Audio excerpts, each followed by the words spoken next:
Kumusta kayong lahat? Hiyori nga pala ng Wano Kuni Anime.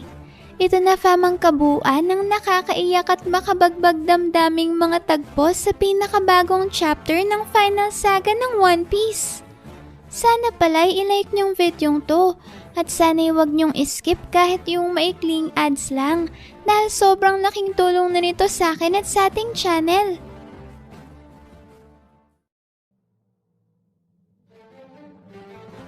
Kaagad ngang nagsimula ang chapter na to fam sa isang flashback na naganap 22 taon nang nakakalipas, kung saan makikita natin ang isang evacuation ship na bigla na lang sumabog ilang sandali pagkatapos nitong lisanin ng nag-aapoy na isla ng Ohara. Lula ng barkong yan fam ang daandang residente ng Ohara na inilikas dahil sa nagaganap na buster call sa isla. Habang pinapakita naman ng napakalagim na pangyayaring yan, ay kasabay nating maririnig ang tinig ng pinuno ng CP9 sa panahong yon na si Spandine.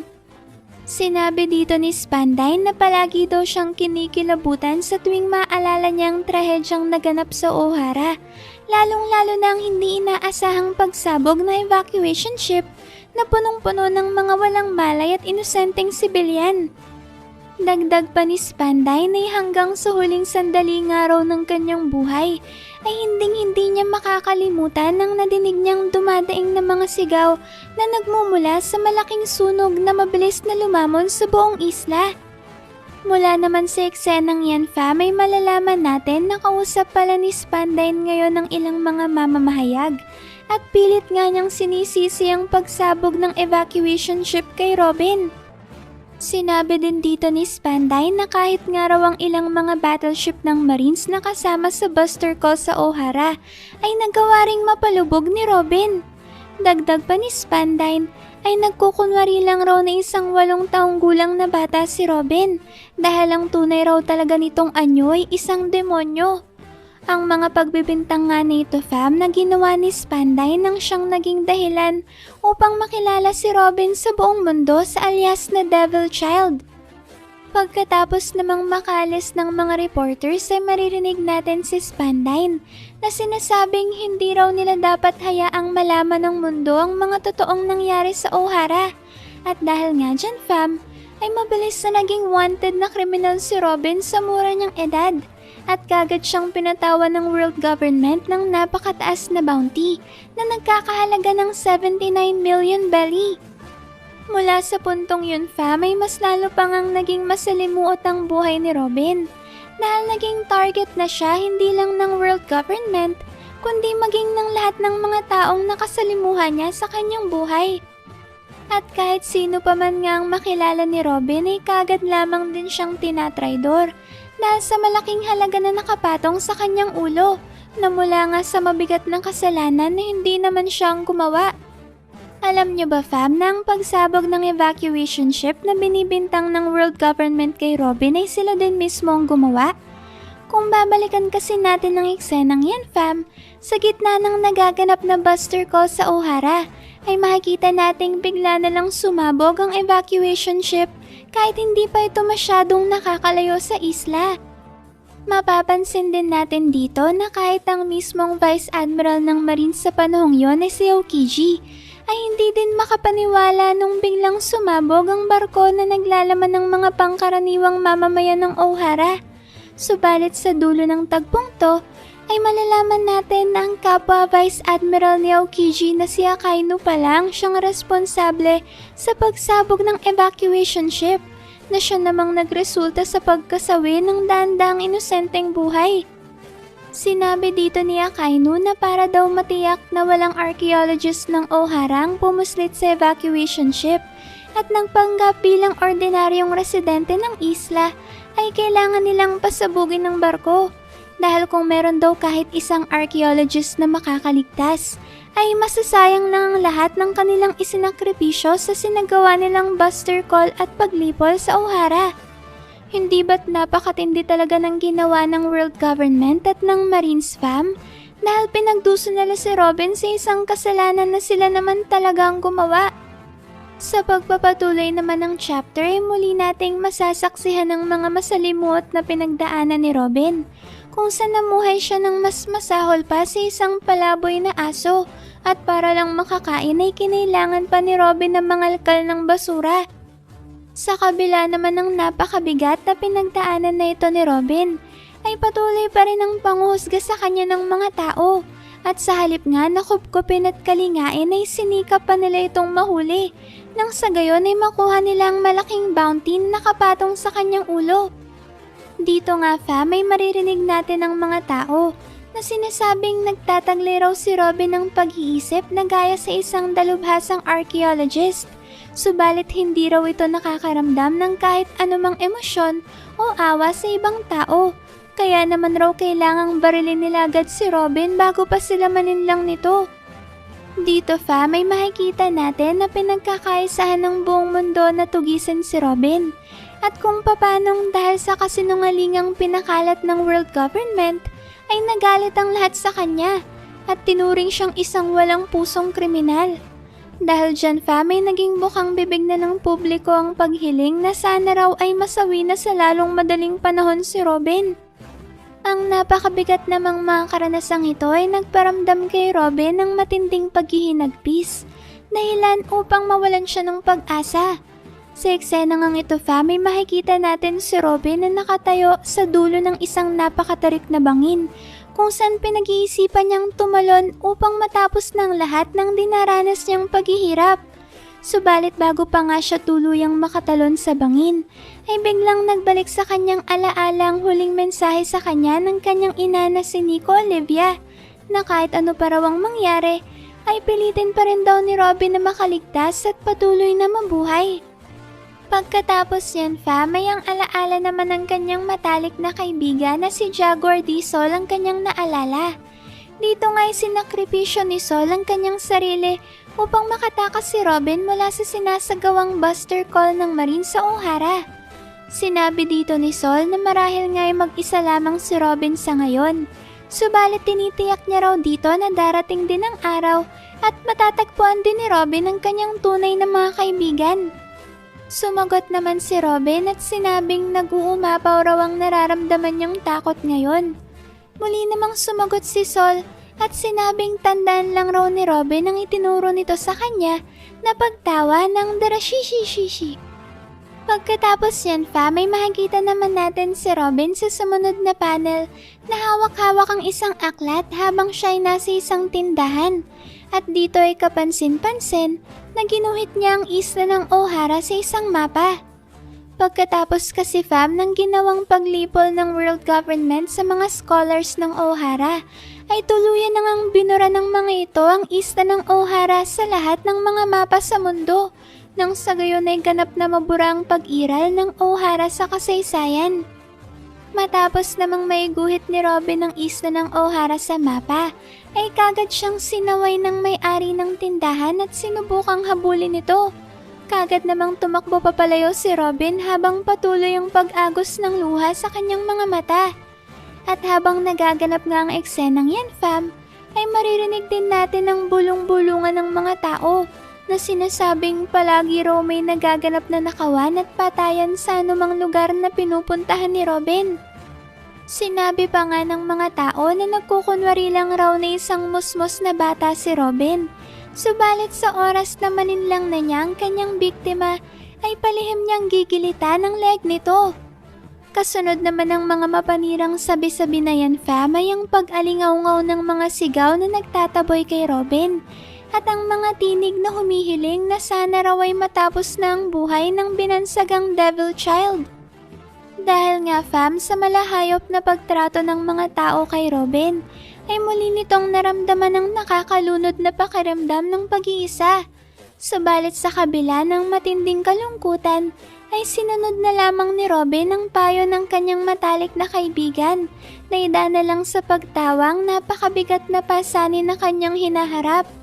Kaya naman dahil dyan fam ay pinilit na lang ni Robin ang kanyang sarili na tumawa, kasabay ng pagdaloy ng kanyang luha.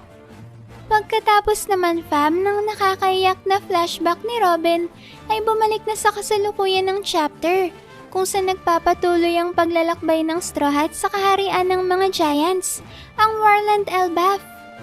Mula sa malayo ay makikita natin ang kabuuan ng Adam Tree, kung saan nakakonekta ang dambuhalang bahaghari na nagsisilbing tulay sa pagitan ng karagatan at ng gitnang bahagi ng higanteng puno. Dito ay tuluyan na ngang nakadaong ang barko ng Giant Warrior Pirates, habang ang Straw Hats naman ay takang-taka kung paano nagkaroon ng karagatan sa ganito kataas na lugar. Sinagot naman ng mga Giant Captains ang pagkalito ng Straw Hats at sinabing ang karagatan raw sa bahaging ito ng Adam Tree ay hindi binubuo ng normal na tubig lang, kundi ng mga ulap na tinatawag nilang sea clouds. Sinabi din dito ng mga Giant Captains na ang lugar na kanilang kinaroroonan ngayon ay ang daungan ng Western Village, ang bayan kung saan sila lumaki at nagmula. Masaya namang sinalubong ng mga residente ng Western Village ang Giant Warrior Pirates, na sinasabing pinag-alala daw sila ng mga ito dahil mas tumagal daw kaysa sa inaasahan ng kanilang naging paglalakbay. Sa sumunod na panel naman may makikita na natin ang reaksyon ng Straw Hats na ngayon ay manghang-mangha sa napakagandang tanawin sa Western Village ng Elbaf. Sinabi dito ni Brooke na tila daw ba susuko na ang kanyang utak sa pagproseso ng mga dambuhalang bagay na kanyang nakikita, na talaga naman daw hindi matatagpuan sa ibang bahagi ng mundo. Napasigaw naman dahil sa sobrang galak sina Frankie, Bonnie at Lilith, habang sina Jinbei at Robin naman ay nanatili lang na tahimik habang ina-appreciate ang ganda ng Elbaf. Sa dulo ng panel ay bigla namang nagsalita ang Giant Captain na si Brogy at sinabing dumating na rin daw pala sa Western Village ang iba pang Straw Hats. At sa puntong ito na nga natin makikita sina Luffy at Usopp na tuwang-tuwang tinawag ang atensyon ng kanilang mga kapwa Straw Hats. Dito ay binida pa ng dalawa kung gaano kaastig ang kanilang sinasakyan ngayon, habang ang Straw Hats naman na nasa barko ng Giant Warrior Pirates ay gulat na gulat sa tila isa na namang nakakabilib na bagay na nakikita nila ngayon. Napailaw pa nga ang mga mata ni na Frankie at Bonnie dahil sa sobrang pagkamangha sa kakaibang teknolohiyang ito na matatagpuan lamang sa Warland. Sa sumunod na panel may pinakita na nga ang barkong sinasakyan ni na Luffy na ngayon ay tila ba lumilipad sa ibabaw ng Western Village. Sinabi dito ng mga Giant Captains na Svar daw ang tawag sa barkong yon, isang uri ng mist ship na gumagamit ng mga island clouds upang makapaglayag sa gitna ng himpapawid ng Elbaf. Sa loob naman ng mist ship na ito may makikita natin ang New Giant Warrior Pirates crew na sina Goldberg at Gerd na kasalukuyang nagsasagwan upang patakbuhin ang barko. Kapansin-pansin din pala na sa sobrang laki ni na Goldberg at Gerd ay nagmistulan na lang isang maliit na bangka para sa kanilang dambuhalang mist ship na ito. Makikita din natin dito na buhat-buhat pa din pala ngayon ni Goldberg ang barko ng Straw Hats na Thousand Sunny, na ngayon ay nagmukhang isang laruan dahil sa sobrang laki ng iba pang mga bagay sa Elbaf. Ipinaliwanag naman ni Lilith na dahil nga napakaganda talaga ng panahon sa Elbaf, ay sobrang perpekto ng klima dito upang mapagana ang iba't ibang mga teknolohiya at mga bagay na natuklasan ng mga Vegapunks, katulad na lang daw ng island clouds, sea clouds, bubbles, rainbows at hovering. Masaya namang sinalubong ng iba pang giants ang pagdating ng grupo ni na Luffy. At sa sumunod na panel ay makikita naman natin ang Great Eric na barko ng Giant Warrior Pirates at ang mas maliit na barko ni na Hyrodin at Stansen na ganap ng nakadaong sa port ng Western Village. Dito may masayang welcome ni Hyrodin ang pagdating ni na Luffy at Usopp at pati na din ang iba pang mga miyembro ng Straw Hat Crew.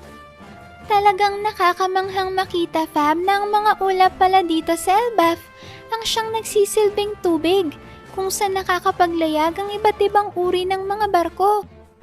Masasaksihan naman natin sa sumunod na panel ang muling pagkikita ng nagkahiwalay na mga miyembro ng Straw Hats, katulad ni Nami at Robin na masayang binati ang isa't isa. Dito ay kaagad na napunan ni Nami ang bagong hairstyle ni Robin, at si Robin naman ay pinuri ang bagong kasuotan ni Nami na bagay raw talaga sa paraan ng pananamit ng mga giants sa Elbaf. Sa dulo naman ng panel ay excited na binati ni Luffy si Hyro din at sinabing masaya siyang makita muli ang kanyang kaibigan.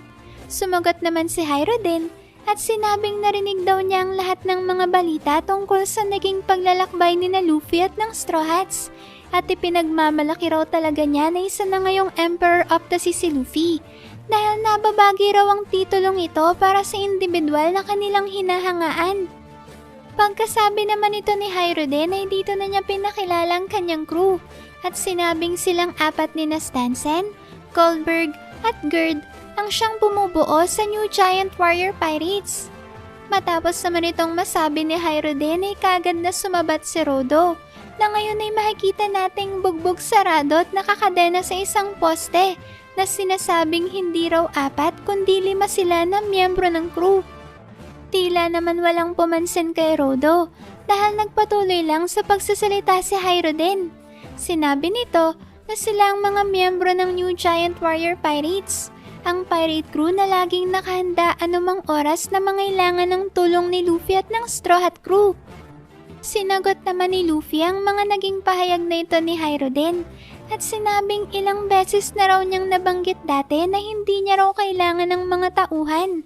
Sumagot naman kagad si Hyro din at sinabing ginagawa nila ito sa kanilang sariling kalayaan kaya naman hindi na sila mapipigilan pa ni Luffy kung gusto talaga nilang sumunod sa kanya. Habang nagaganap nga ang usapang yan fam ay mapapansin natin ang Straw Hats na nakatayo pala sa palat ni na Hyro din at Gerd. Sa sumunod na panel naman ay muling nagsalita si Hyro din at sinabing hindi raw normal sa Elbaf na alamin ang mga balitang nangyayari sa ibang bahagi ng mundo. Subalit sa kabila raw nito ay nakarating pa din sa kanilang bansa ang malaking balita ng pagpapabagsak ni na Luffy kay Big Mom na naganap sa bayan ng Wano. Sunod namang nagsalita si Gerd at sinabing dati raw ay naging kaibigan niya si Big Mom nung naninirahan pa ito sa Elbaf. Yun nga lang ay natapos ang kanilang pagkakaibigan mula nung araw na nakagawa si Big Mom ng isang mabigat at walang kapatawarang kasalanan laban sa mga giants. Yung tinutukoy dito ni Gerd fam na matinding kasalanan na nagawa ni Big Mom ay yung pagpaslang niya sa buhay ng dating pinuno ng Elbaf na si Jorul nung 5 taong gulang pa lang siya. Pagkatapos naman yan fam ay sinabihan ni na Dory at Brogy si Hyro din na ireserba na munang pakikipagkwentuhan nila sa Straw Hats sa magaganap na malaking selebrasyon mamaya at pakainin na raw muna nila ang mga ito ngayon. Dagdag pa ng 2 giant captains ay meron ng gabundok na dami ng pagkain na naghihintay sa loob ng bar ng Western Village. Kaya naman inaanyayahan na nila ang mga ito na pumasok upang makapagsimula na silang kumain. Kasabay naman ng eksenang yan fam ay ang isa na namang nakakamanghang tagpo kung saan muli nating makikita ang ganda ng Western Village ng Elbaf at kung gaano kalaki ang mga establishmentong nakatayo dito. Pero kahit nga sobrang laki na ng mga giants ay talaga namang kapansin-pansin na higit na mas dambuhala pa sa kanila ang mga naglalakihang mga bahay na nakatayo sa Western Village.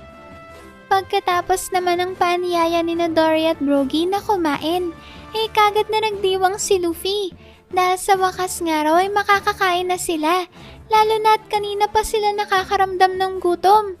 Sumang-ayon naman si Usopp sa kanyang kapitan at sinabing masyado din nga raw siyang na-excite sa mga nangyari, kaya naman mabilis na naubos ang kanyang lakas. Sa sobrang pananabik naman sa pagkain ay mabilis na tumakbo ang Straw Hats papunta sa loob ng bar. Subalit bago pa man nga sila tuluyang makapasok, ay bigla na lang tinawag ni Robin ang pangalan ni Luffy.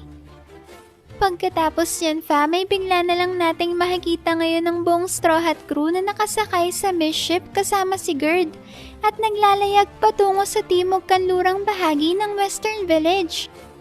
Sinabi dito ni Robin na okay lang naman raw na siya lang ang mag-isang pumunta kay Sol.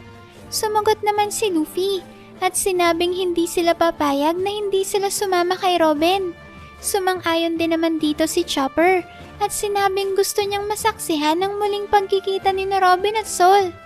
Ganon din naman raw si Nami. Samantalang sina Jinbei at Zoro naman ay sumama lang para makitang iba pang magagandang tanawin sa Elbaf. Nagsalita naman si Gerd sa sunod na panel at sinabing binigyan na siya ni Sol ng instruction kung saan niya dapat dalhin si Robin sa oras na makarating ng Straw Hat sa Warland. Sinabi ni Gerd na gusto raw ni Sol na ipakita kay Robin ang silid aklatan o yung library ng Elbaf. Kaya naman ihahatid niya ngayon si Robin sa paaralan ng mga Giants kung saan nakatayo ang library. Nagpasalamat naman si Robin kay Gerd sa paghatid nito sa kanilang crew. Sumagot naman si Gerd at sinabing karangalan niyang mapaglingkuran ng Straw Hats at hindi naman raw kalayuan ang kinaroroonan ng paaralan. Seryoso namang tinawag ni Luffy ang atensyon ni Robin at sinabing makinig siya sa kanyang sasabihin. Sinabi dito ni Luffy na bilang isang kapitan ay kailangan niyang magpasalamat at magbigay galang sa sino mang tumulong at nag-alaga sa mga miyembro ng kanyang crew. Natawa naman si Robin sa sinabi niya ni Luffy at tinanong kung kanina raw ba niya ito natutunan. Sumagot naman si Luffy at sinabing ito naman raw talagang siyang marangal at nararapat na gawin. Wow fam, nakaka-proud naman ang pinamalas na pag-uugali dito ni Luffy. At medyo nakakagulat lang na makitang may mature side din pala ang ating paboritong bida. Sa sumunod na panel naman ay pinakita na sa atin yung nangyaring eksena kanina kung saan nagpaalam ang grupo ni na Luffy kina Dory at Brogy na kung maaari ay pagpaliban na muna nila ang magaganap na malaking selebrasyon dahil kailangan nilang unahin ang pagbisita kay Sol. Naintindihan naman ng dalawang giant captains ang gustong mangyari ng Straw Hats at sinabing hihintayin daw nilang pagdating ng mga ito.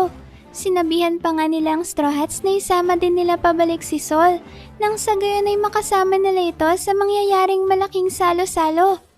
Nagsalita din dito si Hyro din at sinabing tamang-tama raw talaga dahil ngayon ay may panahon na siyang lutuin ng espesyal na karne ng moose habang wala pang Straw Hats. Pagkatapos naman ng maikling flashback na yan fam, may bumalik na ulit sa kasalukuyan ng eksena kung saan makikita natin ang grupo ni na Luffy na lulan pa din ng misship at naglalayag papunta sa kinaroroonan ni Sol. Dito fam, may gulat na gulat si Usopp na malaman na kahit palang mga mandirigma ng Elbaf ay kinakailangan pa ring mag-aral ng mabuti.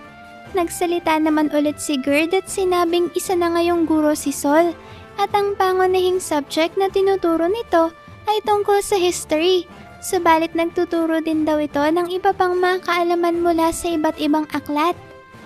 Sa sumunod na panel naman fam, may nakarating na nga ang Straw Hats sa library kung nasan si Sol. Sinabi dito ni Gerd na Warriors Spring raw ang pangalan ng lugar na kinaroroonan nila ngayon.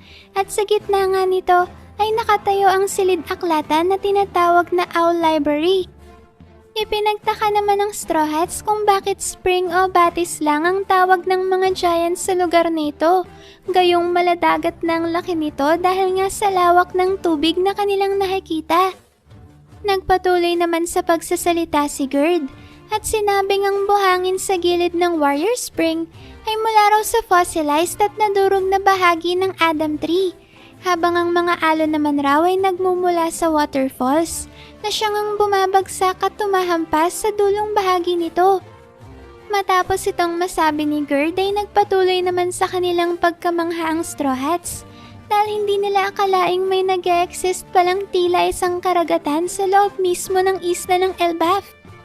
Pagkatapos namang makarating ng grupo sa Pangpang ay kagad na nagmadali si Luffy na puntahan si Sol upang may sama na nila ito pabalik sa Western Village. Subalit mabilis ngang nakakilo si Nami at hinatak pabalik si Luffy sa pamamagitan ng paghablot nito sa kanyang pisngi habang sinasabing wag daw makulit itong si Luffy dahil si Robin raw ang siyang dapat na maunang makausap ni Sol dahil ito ang pinakahihintay nilang muling pagkikita.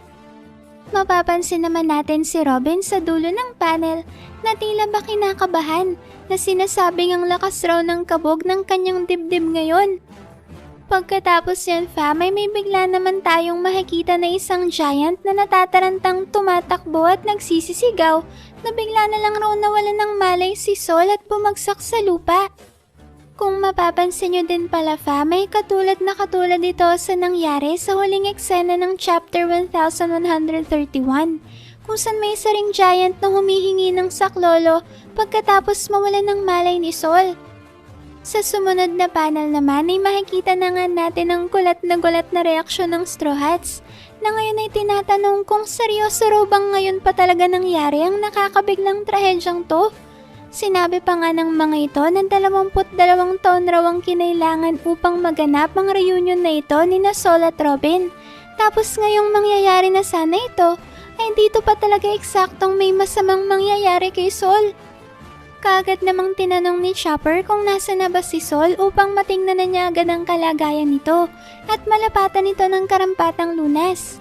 Sinuportahan naman ni Usopp si Chopper at sinabing sa kanya na ngayon nakasalalay ang lahat. Pagkatapos niyan, ay mabilis namang tinuro ng giant ang lugar kung saan nawalan ng malay si Sol, at ito ay sa may tabi ng dalampasigan ng Warrior Spring. Mula naman sa malayo ay mapapansin natin na tila ba wala talagang malay si Sol dahil hindi ito gumagalaw sa kanyang pagkakahandusay. Nakakapagtaka naman na sa halip na mag-alala ay napatawa pa si Robin sa hindi inaasahang nangyari kay Sol. Kaagad namang sinaway ng giant si Robin sa inasal nito at sinabing inespeto raw nito ang mga tao na may tinitiis na karamdaman. Sumagot naman si Robin at sinabing wala raw silang dapat ipag-alala dahil ayos lang naman raw ang lahat. Dito ay tinanong ni Robin ang kapwa niya Straw Hats kung okay lang ba raw na siya lang ang mag-isang lumapit kay Sol at manatili na lamang sila dito. Nag-alala naman ng ibang Straw Hats at tinanong kung okay lang ba talaga si Robin. Sumagot naman si Robin at sinabing kanina raw ay kinakabahan siya sa muli nilang pagkikita ni Sol, subalit ngayon ay magaan na ang kanyang pakiramdam. Pagkasabi naman ito ni Robin ay nagsimula na siyang lumakad at dahan-dahang nagtungo papalapit sa nakahandusay na katawan ni Sol. Dito may makikita nating naabot na pala ng alon ng kalahati ng katawan ni Sol, habang ang taas na bahagi naman ng kanyang katawan ay nakadapa sa may buhanginan. Medyo nakakatawa namang makita na pasimpleng sumisilip si Sol at paunti-unting iminumulat ang kanyang mga mata na tila ba inaalam niya kung malapit na ba sa kanya si Robin. Si Robin naman sa kabilang banda ay nanatiling walang imik at nakangiti lang na pinagmamasdan si Sol. Sa sumunod na panel naman ay bigla-bigla na lang sumigaw si Sol sa pagtatangka nitong gulatin si Robin. Subalit sa kabilangan ng panggugulat ni Sol ay hindi man lang naapektuhan si Robin, na kasalukuyan pa ding kalmadong inoobserbahan ng kanyang kaibigan. Dito ay nagumpisa na ngang matawa si Sol habang tinatanong si Robin kung nagulat raw bang dalaga sa kanyang ginawa. Hindi naman sumagot si Robin at katulad nga kanina ay nanatili pa din siyang walang imik. Napansin naman ni Sol na hindi man lang tumalab kay Robin ang ginawa niyang panggugulat dito, kaya naman biglang nagbalik sa kanyang alaalang parehong eksena nung unang pagkakataong nagsalubong ang landas nila ni Robin. Kagaya nga nung 8 taong gulang pa lamang si Robin, ay hindi din umepekto sa kanyang panggugulat na ito na ginawa ni Sol. Kung matatandaan kasi natin ay ganito ang ginawa ni Sol nung natagpuan siya ni Robin sa dalampasigan ng isla ng Ohara, kung saan naman sila unang beses na nakita. Sa pagpapatuloy naman ng chapter ay kagad na humingi ng tawad si Sol at sinabing bagaman alam niya na hindi na isang bata si Robin, ay hindi pa rin daw siya sigurado kung paano niya ito babatiin pagkatapos ng napakatagal na panahon na hindi sila nagkita. Kaya naman raw na pagdesisyonan niyang gulatin na lang si Robin, kagaya ng kanyang ginawa nung sila ay nagkakilala mahigit 2 dekada na ang nakakaraan. Sa pagkakataong ito naman may nagsalita na si Robin at sinabing ganun pa din raw palang paraan ng pagtawa ni Sol na talaga namang kakaiba at nakakatawa. Sumang-ayon naman si Sol at sinabing katulad nga raw ng dati ay hindi pa rin siya marunong kung paano tumawa ng normal. Pagkasabi naman ito ni Sol ay doon na niya kinuha si Robin at gamit nga ang kanyang dambuhalang palad ay inilapit niya ito sa kanyang muka nang sa gayon ay mas makita niya ng malapitan at maaninag ng mas maayos ang muka ng dalaga. Sa puntong ito na din fam opisyal na pinakilala sa chapter si Sol bilang dating Vice Admiral ng Marines at ang individual na nagligtas sa buhay ni Robin. Sa sumunod na panel naman ay nakita na nga ni Sol ng malapitan ng mukha ni Robin at dito ay kagad niyang napansin na kahawig ni Robin ang kanyang ina.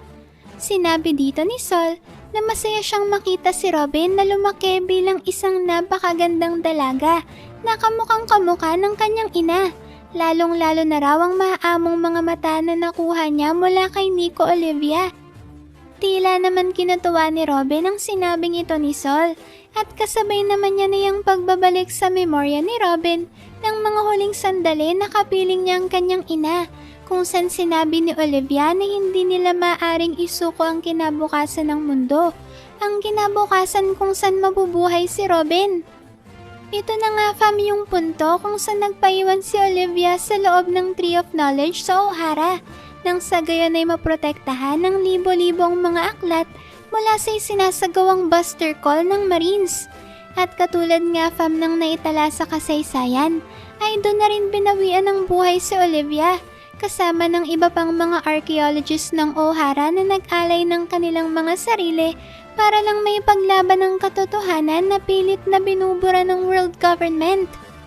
Pagkatapos naman yan fam ay muli nang bumalik sa kasalukuyan ng chapter kung saan tinatanong ni Sol si Robin kung narinig daw ba nito ang emergency broadcast ni Dr. Vegapunk. Sumagot naman si Robin at sinabing dahil nga nasa egghead siya mismo habang nagaganap ang emergency broadcast ni Dr. Vegapunk ay hindi niya ito masyadong narinig at kinailangan pa niyang magbasa ng pahayagan para lang malaman kung ano bang nilalaman ng emergency broadcast na ito. Muli namang nagsalita si Sol at sinabing ang mga nilalaman ng mensahe ni Dr. Vegapunk ay nagmula sa ilang daang taon na pagsasaliksik ng Ohara. Sinabi dito ni Sol na ginawa ng world government ang lahat upang maibaon sa kasaysayan ng tinig ng Ohara. Nang sa gayon ay walang sino man ang makarinig pa sa mga ito. Subalit sa kabilangan ng lahat ng pagsisikap na ginawa ng world government upang malimot na ng buong mundo ang mga archaeologists ng Ohara, ay nagawa pa din ng mga ito na maipasa ang kanilang tinig papunta sa inaharap. Dagdag pa ni Sol, si Dr. Vegapunk raw ay isang tunay na sayantipiko, kaya naman pinilit nitong hindi diktahan ng mga tao sa kung ano bang tama o kung ano bang mali. Gayunpaman ay sinakripisyo pa rin ni Dr. Vegapunk ang kanyang buhay upang mailahad sa lahat ang katotohanan. Sinabi ni Sol na si Dr. Vegapunk at ang mga archaeologists ng Ohara ay nag-alay ng kanilang buhay upang may parating ang tinig ng nakaraan patungo sa kasalukuyan. At dahil nga dito, ay nakatitiyak siya ng mga sakripisyo na ito ni na Dr. Vegapunk at ng Ohara ang siyang huhubog sa kinabukasan. Sumagot naman si Robin at sinabing kasama na rin raw dito ang ginawang pagsasakripisyo ni Sol. At pagkasabi nga nito ni Robin ay hinawakan niyang malaking scar o peklat sa mukha ni Sol at tinanong kung masakit raw ba ito. Sumagot naman si Sol at sinabing hindi ito masakit. At sa puntong ito na fam pinaliwanag ni Sol kung paano siya nakaligtas mula sa nasusunog na isla ng Ohara nung panahong pinapaulan na nito ng Marines ng mga bala ng kanyon dahil nga sa buster call na kanilang sinasagawa. Dito fam ay kinuwento ni Sol na ang mismong sunog sa isla ang siyang tumunaw sa yelo na nakabalot sa kanyang katawan. At pagkatapos nga raw nun ay nagising na lamang siya sa dagat at muntika ng malunod. Sinabi ni Sol na nung mga panahong yon ay hindi niya alam kung nakaligtas rin ba si Robin at kung hindi pa nga raw niya nabasa sa mga pahayagan ay hindi niya malalaman kung anong naging kalagayan ni Robin pagkatapos ng nangyaring trahedya sa Ohara. Nagalit pa nga raw si Sol nung mabasa niya ang mga balita na nagpapasama kay Robin, kaya talaga naman daw kumulo ang kanyang dugo nung mga panahong yon. Natawa naman si Robin sa kwentong ito ni Sol at sinabing wag na lang nilang pag-usapan ang mga nakakalungkot na alaala. Pagkasabi nito ni Robin ay tinawag niya ang pangalan ni Sol at tinanong ito kung hindi raw ba siya nito pupurihin dahil nakaligtas siya ng ganito katagal at hanggang sa puntong ito ay patuloy pa rin siyang nabubuhay.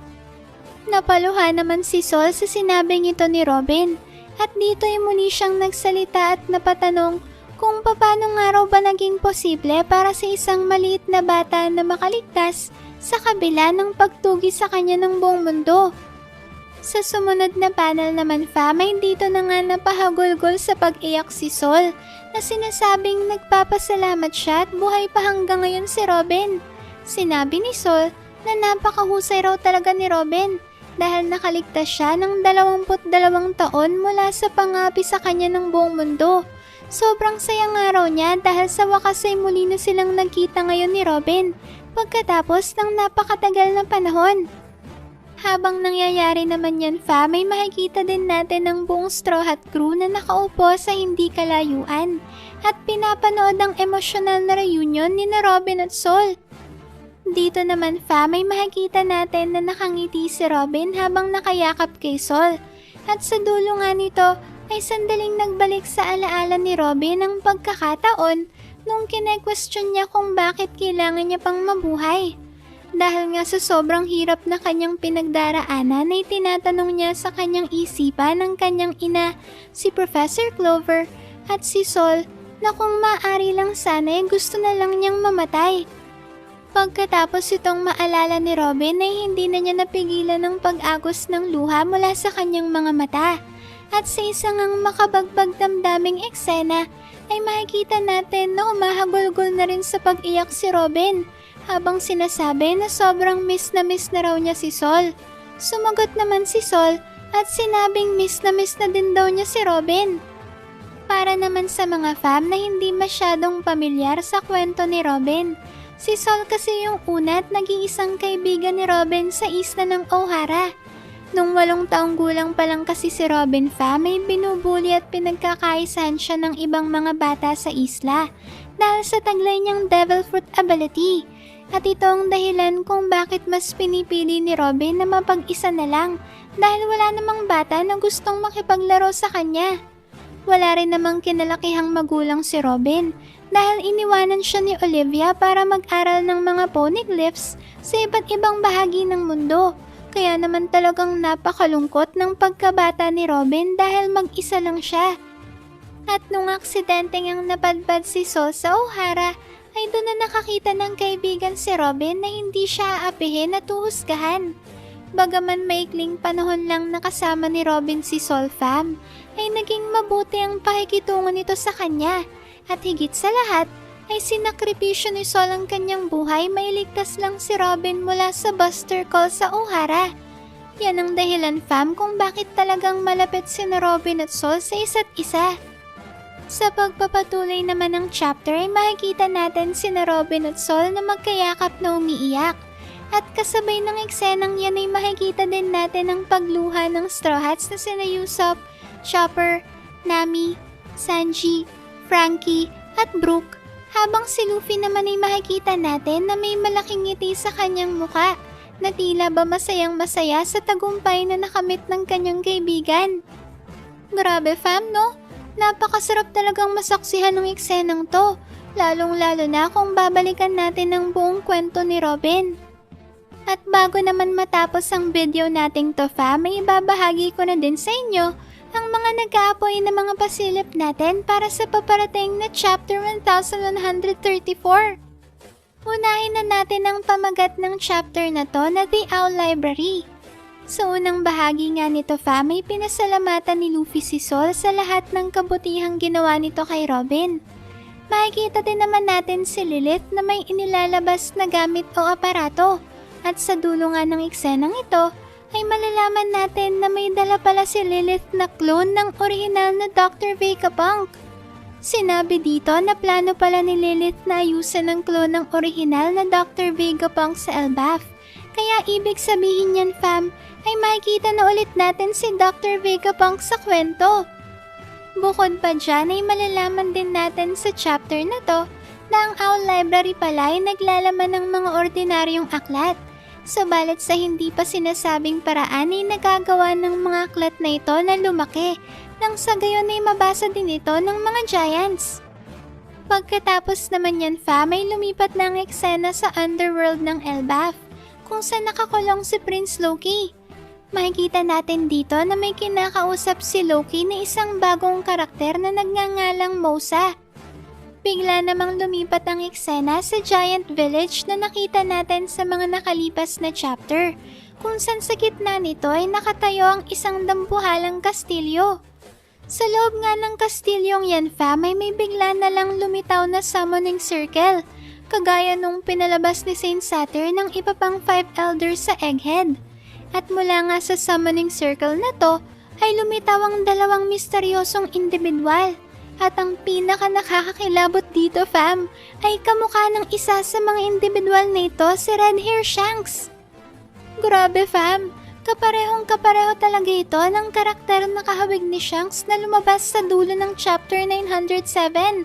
At yan ang dahilan kung bakit nagkakagulo na naman ngayon ng One Piece community. Kayo na lang fam ang bahalang magbahagi ng inyong mga teorya tungkol sa nakakagulat na pasabog na yan ni Oda ha. Babasahin ko yan isa-isa sa comments. Pero sino nga kaya ang individual na ito na kahawig ni Shanks na lumabas sa summoning circle sa Elbaf? Ito na kaya fam ang pinakihintay nating lahat na pagkilos ng Holy Knights? Ibig sabihin ba nito ay ang Holy Knights na nga ang malakas na kalaban na makakaharap ni na Luffy sa Elbaf Arc? At kakambal nga kaya ni Shanks ang misteryosong individual na yan na lumabas sa summoning circle? Maraming salamat fam sa solid at walang sawa niyong pagsuporta sa ating channel. Sana'y palagi kayong ligtas at nasa mabuting kalagayan. Mag-ingat kayo palagi. See you on our next video and stay good fam!